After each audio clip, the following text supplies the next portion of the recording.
Hey guys, it's Tyler with TCG Rewind. Today I wanted to announce an upcoming 2011 tournament. It has a $200+ prize pool and it is free entry. So yeah, let's get right into that. Time warp, go!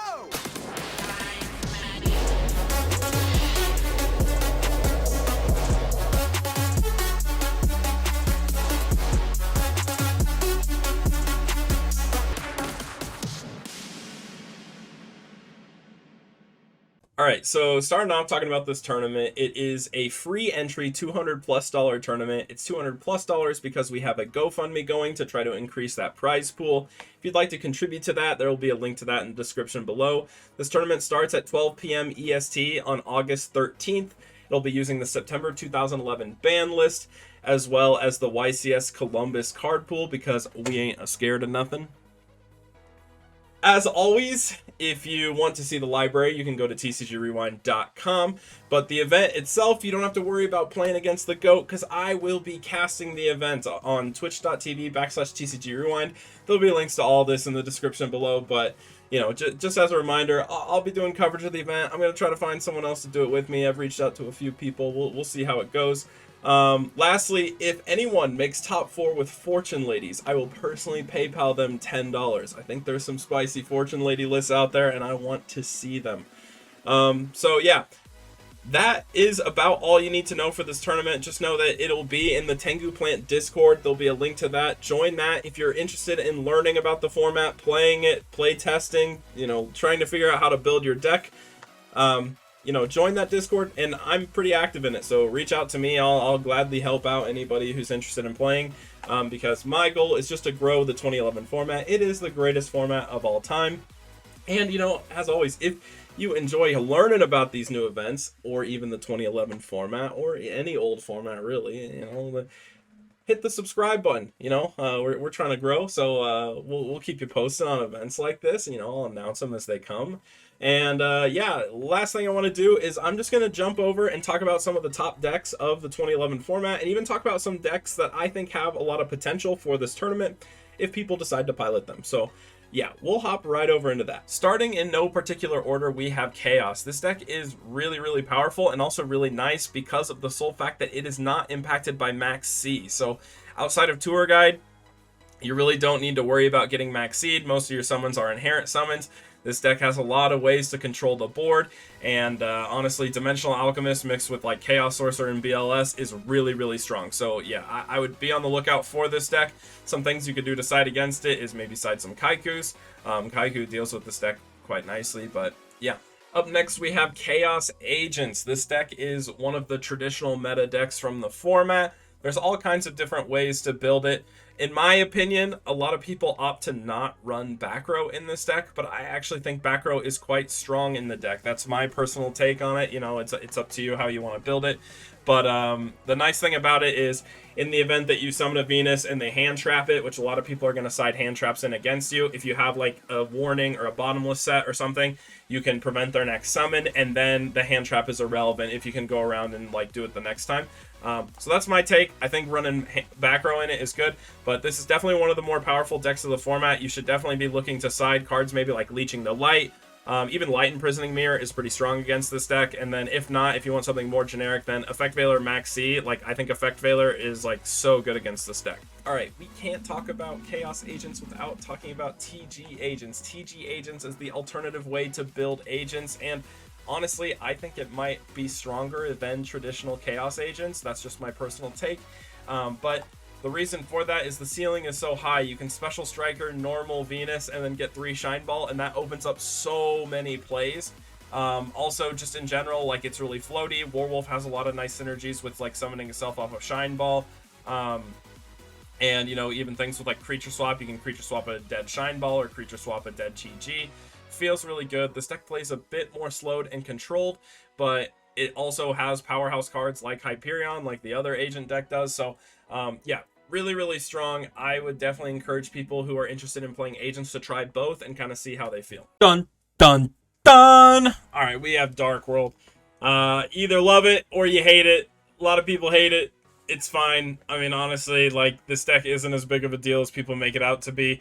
Yes, like the hand control variant where you're running like Drag Down plus like Mind Crush can be pretty sacky and feels like pretty stinky to play against. Overall, it's really not that big of a deal. This deck bricks like crazy, and honestly, my build on here, I made to be more, like, play a bit more slowly and, like, look to focus on, like, just controlling the board with Grapha and look to set up Morphing Jar. That's why we have the Sangan in here to search Morphing Jar. I think if you resolve Morphing Jar or card destruction, that's like this deck's biggest win con. So that's like the route I took to play it a bit more consistent and a bit safer because of how bricky I think this deck actually is. If you're really worried about playing against this deck, just know there are a couple different ways to deal with it. The first is negating your opponent's normal summons through things like Bottomless or like Solemn Warning or something. If you negate the normal summon of the Dark World monster so they can't bounce for Grapha, you'll pretty commonly see where that line is where they're trying to bounce for Grapha. Negating that really helps deal with it. As for side cards, if you can side like DD Crow and Debunk, those are excellent cards against this matchup. Otherwise, like DeFi Macro are insane. Gemini Imps is another really good card if you're going against like that hand control version, so you can prevent your opponent from seeing it, like prevent your opponent's drag down and draw a card. It feels really good. Even Shadow Imprisoning Mirrors or Consecrated Light have their like merit, like they can be pretty good. Just kind of depends on how you want to build, how you want to play. Overall, just know that this deck really does have a bad game 2 and 3. Its basic primary function is to try to sack game 1 and then maybe win game 2 or 3. Other cards you could run are like Fairy Wind and MST, just to deal with like the gates or any other, like, you know, if they run side skill drain or something, like Fairy Wind will help deal with that as well as blow up the gates, so it's something to consider. But yeah, for the most part, I don't think this deck is as big as a threat of people like tend to make it out to be, but there are a lot of tools, so if you're worried about it, I just gave you quite a list of stuff you could do. Alright, Edison boys, you know, Diva Hero is another deck that I featured in my tier list as a tier 1 deck. This deck wasn't traditionally tier 1 at the time, but I just genuinely think this deck has a lot of potential. The cards you get to add into the mix, like, you know, an extra Tragodia, Tour Guide, allowing you to bring back Banished Deep Sea Divas, or even banish, like, heroes, like with Levier. Deck has a lot of potential. It's pretty strong. I think the thing that hurts this deck the most is, you know, Veilers and Maxis with, like, Veiling the Divas or the Tour Guides, or, you know, Maxing, like, the Diva pushes with, like, Malicious. So I think hand traps are this deck's, like, bane a bit. Also, I think DD Crow is a really nice side against this deck, and, like, again, Debunk, because if we're banishing out some of the resources, then Absolute Zero may not be much of a factor. Alright, next we're talking about X-Sabers. This is Floater X-Saber. This is a list that I pulled from, like, YCS Kansas City. However, if you haven't seen my X-Saber video, I personally think my build is excellent. I also think that Decree is the best way to play X-Sabers, just because of the fact that if you turn off traps and can make Nat Beast, then you can put your opponent in a really awkward space, and this deck has plenty of utility with its monsters to prevent, like, Nat Beast from being swung over. So, yeah, really powerful deck, really underrated for the format, like critically underrated in my opinion. I think this is one of the best decks of the format. I think it's so strong if you know how to play it.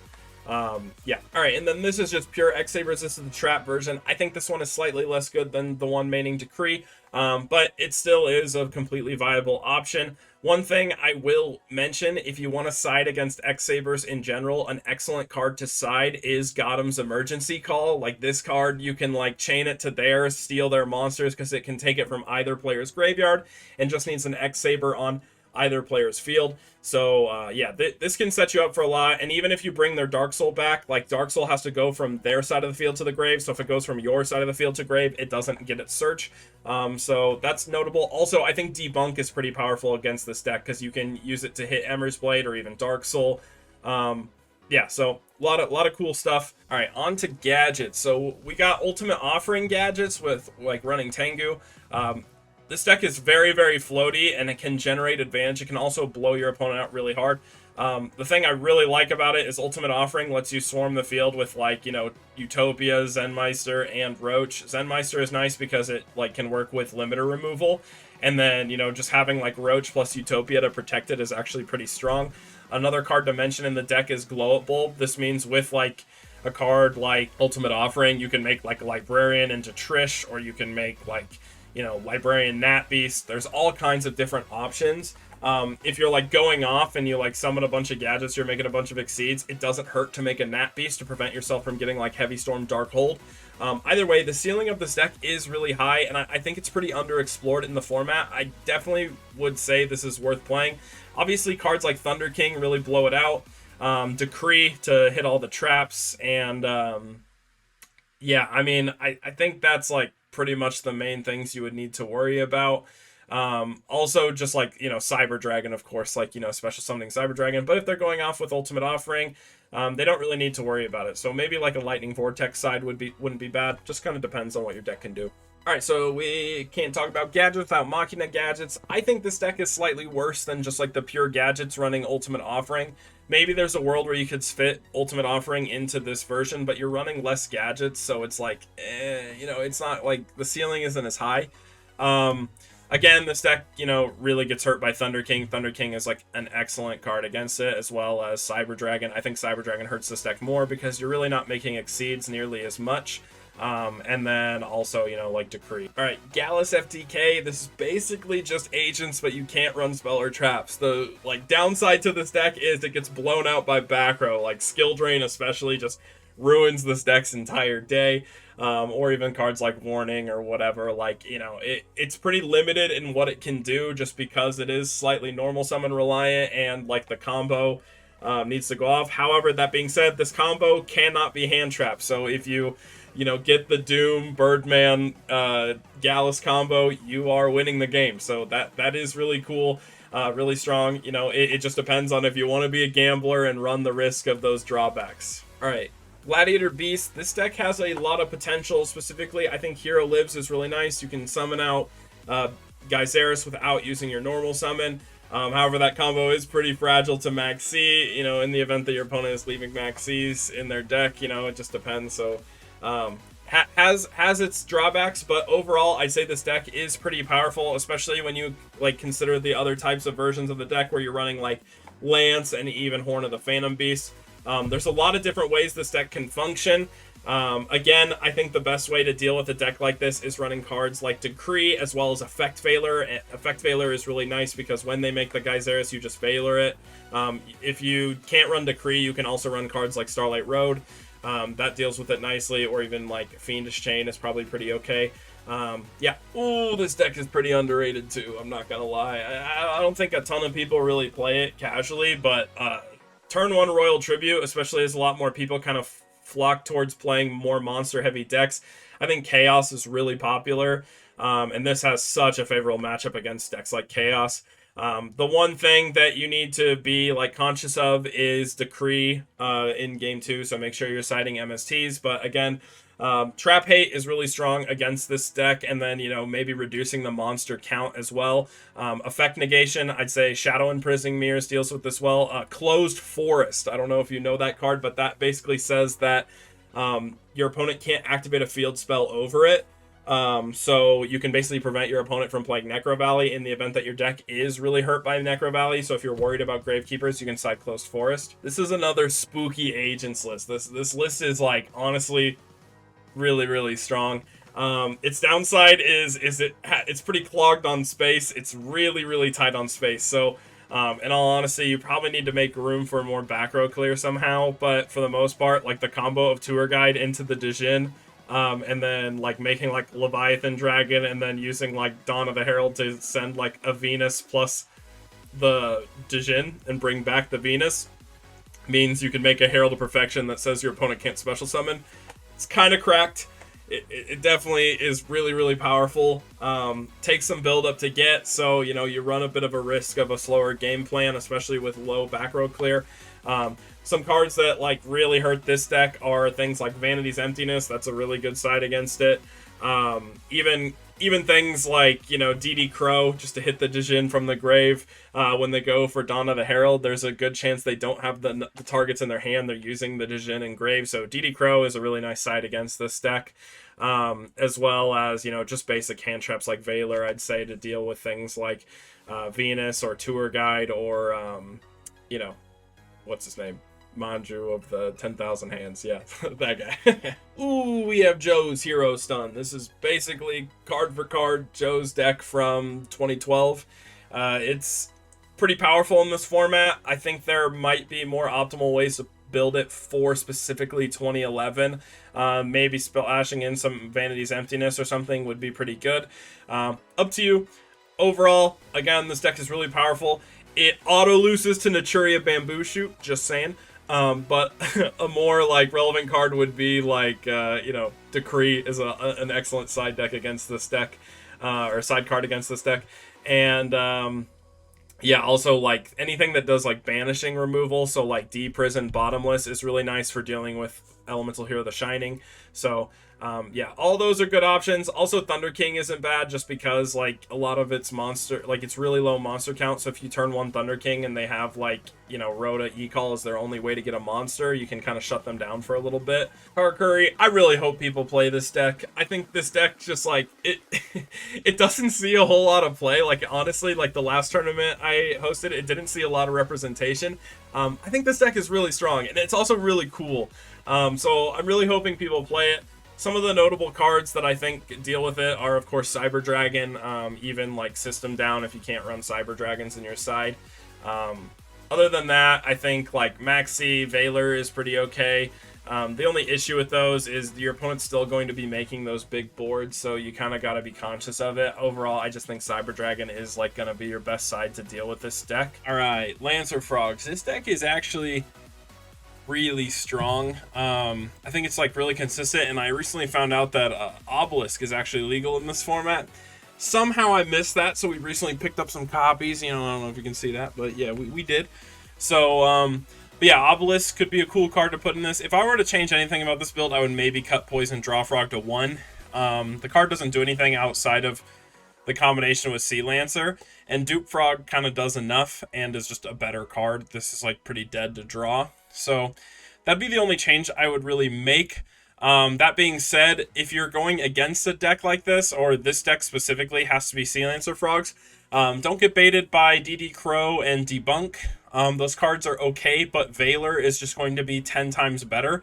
Reason for that is, even if you DD Crow a Ronin Totem or Treeborn or any of those cards, if Sea Lancer resolves, it's just going to put them all back. So that's one thing to know is DD Crow can be good at like precise moments, but for the most part, you're going to be better off using Valor for what they tribute for.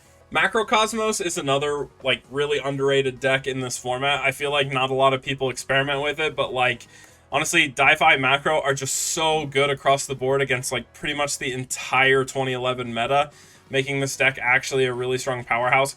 Tour Guide being able to bring anything back or even go into Carrier Shark to like do some burn damage is not bad. Not to mention like DD Assailant with Vanity's Emptiness, you can just crash into Tengu and then just it gets rid of the Tengu. But so much of this format is graveyard reliant. One of the best side cards against this deck is Fairy Wind. Fairy Wind really, really hurts this deck, destroying all face-up spells and traps, since there's going to be a lot of circumstances where they have like macro and vanities up.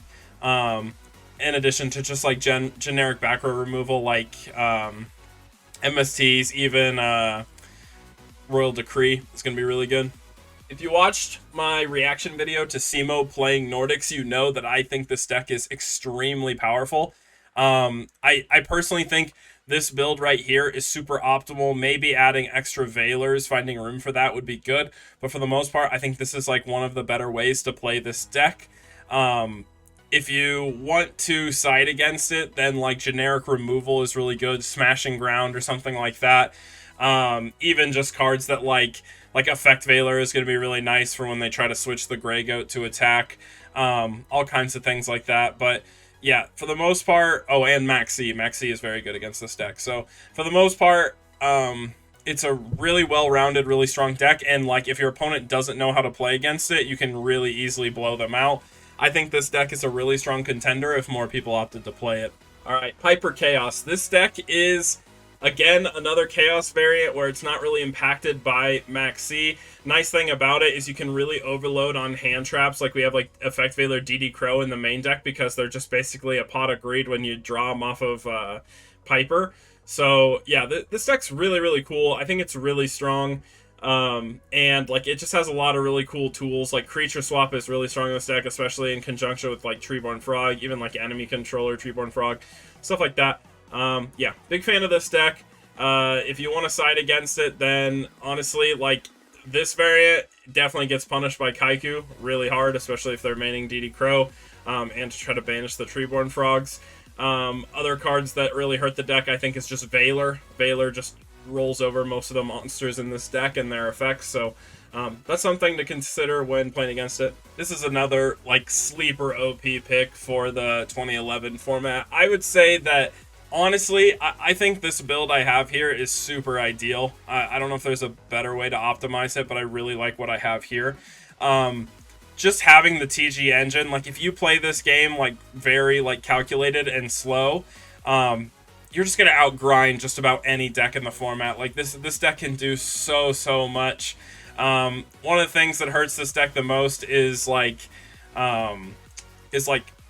removals like macro DeFi. Even things like D-Prison isn't bad, but for the most part, like this deck is pretty well rounded and a pretty safe deck. Like it's kind of hard to side against, if I'm being completely honest. Said this before and I'll say it again: if you aren't playing scraps with Ultimate Offering, I think you need to experience scraps with Ultimate Offering. It does feel really strong as a little tech in there, but overall this deck is really nice. Like Scrap Dragon takes a whole new level of power in this deck, with like the fact that if it gets removed from the field in any way, you just get to summon back like any of your scrap monsters, just kind of continuously looping Scrap Dragon. It feels really powerful, and also another really good contender for this format. If you want to side against it, I would definitely recommend cards like DD Crow to banish the Scrap Beast on Chimera summons, but overall I would say Valor is probably just the best card against this deck to prevent them from like bringing back their scrap cards or getting pops off Scrap Dragon. Yeah. Alright, we got TG. This deck is one of the better decks of the format, super well rounded. Just has such a nice grindy playstyle. TG1EM1 is such an insane card. I would say if you want to side against this, then your best bet is Decrees as well as Thunder King. Thunder King is really nice against it. Another card you could consider is Forbidden Lance. It's a really nice counterplay card to Horn of the Phantom Beast. If they like horn one of their monsters and you lance it, then it becomes unaffected by horn, so you can like kind of effectively 1-for-1 that Horn of the Phantom Beast and blow your opponent out if they're like needing that on a push. So that's a really good card. But for the most part, Decree, D-Prison, and Bottomless, and Thunder King are going to be really good cards for this matchup. TG Stun, same rules apply. I think this deck is really powerful. Skill Drain is super nice against a lot of the decks of the format. Doesn't affect all of them, but affects quite a few. I like this deck. I think like maybe opting for a more Beast Stun variant might just be better though. I really do like King Tiger Wangu this format. It really impacts a lot of the decks. That being said, same rules apply to this. Thunder King, D-Prison, and Royal Decree. Sorry, I don't know why I keep forgetting that card. Ooh, we got the notorious Tengu Plants here, and I know that a lot of people think this is the best deck of the format. Personally, I think, especially even towards the end of 2011, this deck started falling out of flavor a bit. A lot of people started learning how to play against it, and there's a lot of really good side cards against it, like Maxi, King Tiger Wangu, even Valor is really good against it, DD Crow, Debunk. All these cards like really take their toll on this deck. I think it's like has a high ceiling, and like if played perfectly can go pretty far. Like it's still absolutely a powerful deck of the format, but I will say that it does get a lot of side deck hate, and you know, could be kind of a tough deck to pilot if you so choose to in the tournament. Going along with Tengu Plants, we have Water Syncro. Very similar deck to Tengu Plants. Just kind of plays more off of like using your opponent's monsters to synchro with through like things like enemy controller and mind control in conjunction with like frogs. I think if I were to play this, I would probably bump Caius up to 3 or something like that. I just feel like Caius is your best card in a deck like this. That being said, same rules really apply to this deck. Like any type of banishing from the graveyard, like Macro, DeFi, you know, Maxi, and Effect Veiler are going to be really, really good, and in conjunction with like DD Crow Debunk. Very similar to Tengu Plants. Yet another underrated deck of the format. This actually topped it made top 8 of the last tournament that I hosted with Luxury Gaming. It was really strong then. I still think this deck is really strong. It's just kind of underrepresented. Obviously, the best cards to side against this deck are going to be trap removal. So, like, Royal Decree. Honestly, even like Bottomless or Veiler are really good. All you really care about is stopping the Zex from resolving, because once they swarm the field with the Yagans and can resolve Nebula, it feels pretty bad. So any type of trap hate on top of any type of like effect negation or like removal for Zex to prevent it from resolving is really important against this deck. Alright, Zombie Monarchs. I think this deck takes a lot of different forms in this format, and there's a lot of different ways you can play zombies. I do really like playing towards Caius in the deck and stuff like that. Caius is still a really powerful card in the format. And I also like that it has a Chaos Engine. I would maybe bump Chaos Orc up to 2 if I was running this deck, since like this is going off of a 2012 list. And maybe even add cards like Tragodia, maybe cut some back row. So, I don't know. Things that hurt this deck are going to be Necro Valley, DD Crow, and Effect Veiler. It's going to be really, really powerful against a deck like this. But yeah. Alright, now we move on to the part of the video. I want to go over some decks that aren't necessarily listed tier 1, but I think are kind of sleeper and have potential to be tier 1 or even like do well in this tournament if piloted by a good player. So yeah, we'll hop into those. First and foremost, we have Blackwing. I think Edison format really gave us more modern approaches to Blackwing, and this list is like based on a list that topped in like March of 2011. I think there's better ways to play this. I really think like the Vayu Turbo engine, like where you're running like Dark Refer and stuff like that, maybe cutting back on some of the Boras is the way to go. I don't know. I just think this deck has potential, and I'd really like to see somebody who like really loves Blackwing like find a way to make this deck work, because overall I do think this has a really powerful potential to be tier 1 in this format still, even with Kalut, Gale, and Whirlwind at 1. Going alongside Blackwing, I want to talk about Vayu Turbo. If you saw my video on Edison format decks playing in 2011, I actually felt like this deck felt so strong. Anytime I've tested or played this deck, it's actually done very well. I think it has high potential, and it's like a bit under-tested, but when you have access to Vayu as well as like the Chaos Engine of Chaos Sork plus BLS, it means like everything you put in your graveyard is a resource, and it just feels so strong to use to like make big plays and pushes. This deck has a really high ceiling, and I actually think this deck could easily be tier 1. It might already be tier 1. Maybe I misplaced it. Alright, let's be honest. Dragoonity is really consistent. Being able to just every turn make a level 8 Syncro is nothing to scoff at. Like, it honestly is really powerful. And all you have to do is keep Ravine alive, and you basically have this engine going indefinitely. I really think there might be some more optimal ways to play this deck or build this deck. I think this build on here is pretty good. This is like based on Fraser Smith's build. But yeah, overall, I would definitely recommend people to try this deck, especially if you're newer to the format. This is a really easy deck to pilot. But yeah, overall, I think this deck could do really well if somebody, like, you know, gave it a shot and made, like, a solid build for it. The more I mess with Fabled, the more I just think there has to be a more optimal version of this deck. I honestly wonder if maybe it's supposed to be played a bit more slowly, a bit more controlled, using more copies of Tour Guide, even like BLS, and then going for the Ragin combo as a recovery tool, more so than your, like, primary combo. I'm not sure. I just feel like this deck could do something in the right hands of a player. Again, it is really butchered by Maxi, which is also why I think maybe adding things like BLS or other things that like are inherent summons and don't require like a big bunch of special summons to make a push could make this deck pretty strong. I don't know. You guys tell me. Alright, you guys might not believe me on this one, but I low-key think Ice Barriers is pretty strong. I've been messing with the deck a lot lately, and I just gotta be completely honest. Like, General Ryo making your opponent pitch to, like, use monster effects. Like, you can, like, force your opponent's monster effects, like the mandatory effects like Tengu, and they have to discard or, like, lose their Tengu.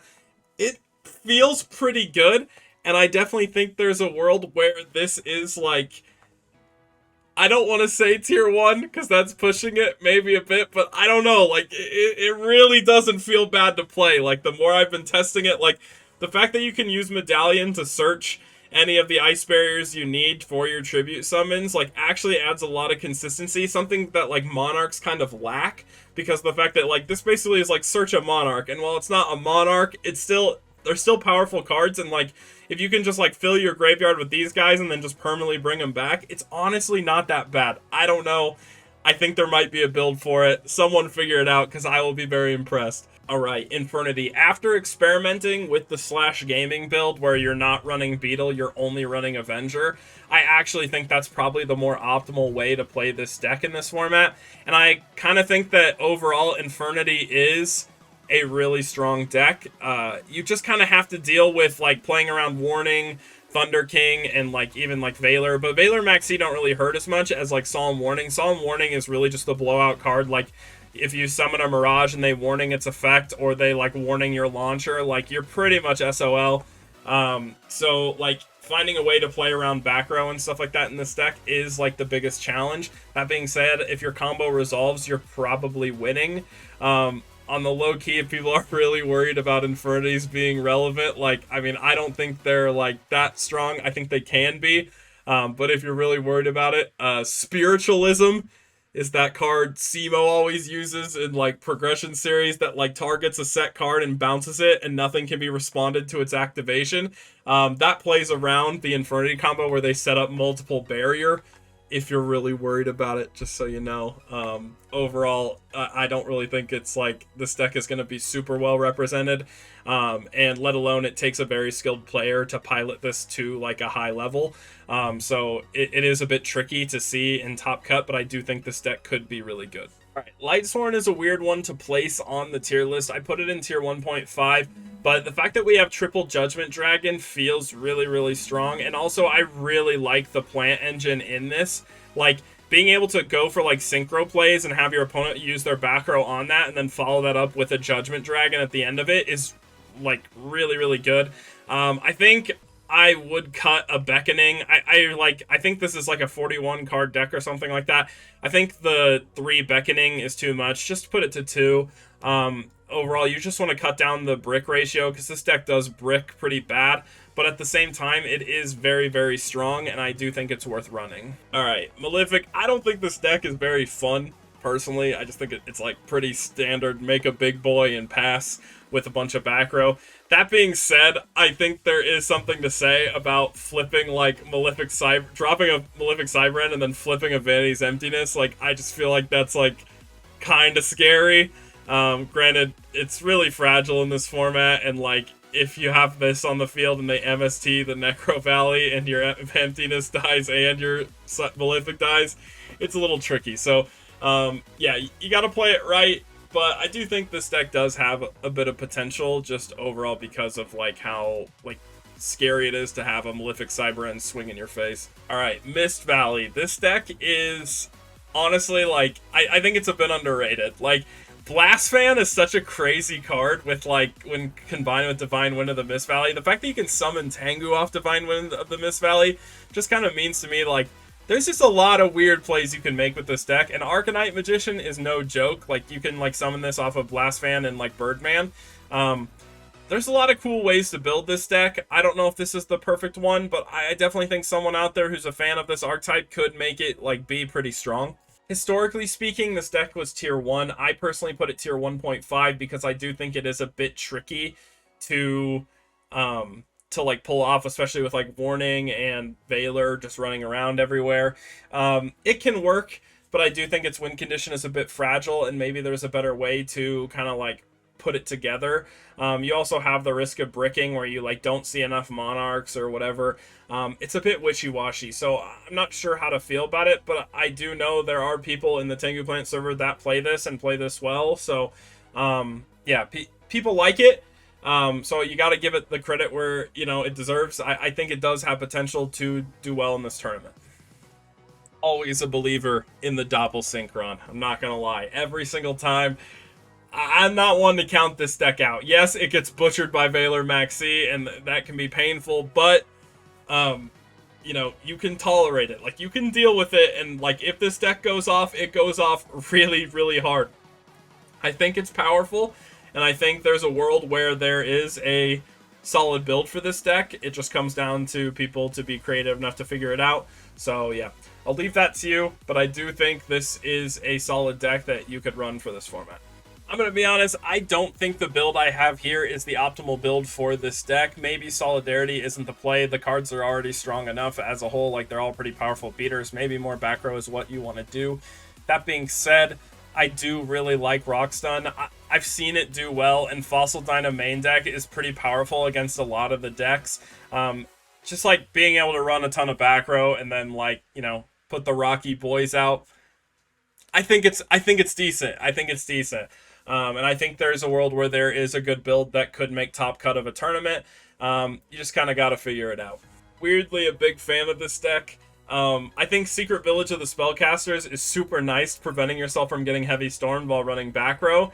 I think that Defender is like an underratedly powerful card, especially in conjunction with Pitch Black Power Stone. It basically means that, like, every normal summon you have while you have this and this is just protected. You can't really get torrentialed or anything like that.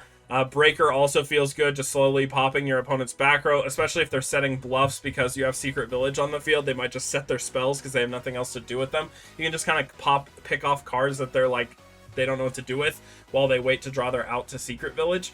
Overall, I think this deck is pretty good with, like, especially because we have the Chaos Engine and Dark Arm Dragon. All of these cards are just powerhouses. And then if you make an Arcanite Magician with Pitch Black Power Stone, you can pop 5 cards, which is just kind of crazy. I don't think you ever would pop that many, but just know that that's the potential. But yeah, I actually really, really like this deck. Like, you'd be surprised how annoying it is to out Defender. Like, if you normal this turn 1 and activate Secret Village, your opponent just kind of has to, like, sit there. Like, it actually is tricky to out. So, definitely something to consider. All right, this deck is my baby. I've put a lot of hours into trying to make this deck function, and I think this build right here is as close as it can get to perfectly functioning. I think this deck has its moments of being really strong. Where it falters is the fact that Destruction isn't super good in a format where there's, like, Tengus and TGs floating around. Like, that can kind of hurt you. That being said, Nova Master is still a powerhouse of a card. This deck feels like Gadgets, except all the monsters are 18 or 19. And then just the fact that you can, like, use, like, Wildfire on your opponent's battle phase, like, blow up their field and get a token that then you can then use for Miracle Fusion. I think this deck can be really good if played right, and maybe this build isn't the best one. Someone else could maybe figure out a better one. I'd be really interested to see it, but I really do think, like, the Volcanic Hero deck is, like, a really cool engine that works really well together. All right, you guys might not believe me on this one, but I gotta be honest, like, it looks like a pile of jank. I get it. There's a bunch of weird wind-up monsters. None of them are the good ones you really know and love, but Wind-Up Factory is still a really good card, and it is legal in Generation Force. So you can summon Dog, summon Soldier, and just search any of these. Usually you search a Juggler to pitch for Quick Draw Synchron. But overall, like, this deck's goal is just to make Tiras, and you would be surprised at how powerful Tiras is in this format. The only really out to it is D-Prison, but D-Prison isn't super commonly ran, mostly because of the fact that there's, like, Tengus running around, so, like, D-Prison feels kind of bad. Most people are just opting to run things like Warning and Torrential and, like, Judgment. So if you don't get hit by one of those, this card is lasting, and if they do run D-Prison, that's why we run the Lance. But overall, it's super easy to make this in this deck, and the deck, like, I don't know, it really doesn't feel that bad. You just gotta give it a shot, but this deck actually has, like, a pretty high ceiling to just make a Tiras or multiple in a single turn, and that's, like, not something to scoff at in this format for sure.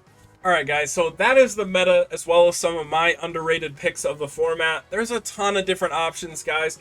Don't look at this format and think, oh, it's just plants and agents, because that's so far from the truth. There are so many powerful decks in this format, and they're all really, really fun to experiment with. All I can do is encourage you to actually put some time in on all these different decks. My whole goal of this tournament and everything is just to grow the format. I just want people to learn and realize that this really is the best Yu-Gi-Oh! Ever was. So, you know, give the decks a shot. Let me know in the comments below if you think that maybe some decks are overrated, underrated. I don't know. Just let me know what you think. If there's certain builds or certain side cards maybe I forgot when talking about them. All good things to know. So yeah, throw it in the comments, and I really hope to see you guys playing in that tournament. It's gonna be a banger, I know for a fact. Give all these decks a try, and let's have a super diverse, super fun tournament.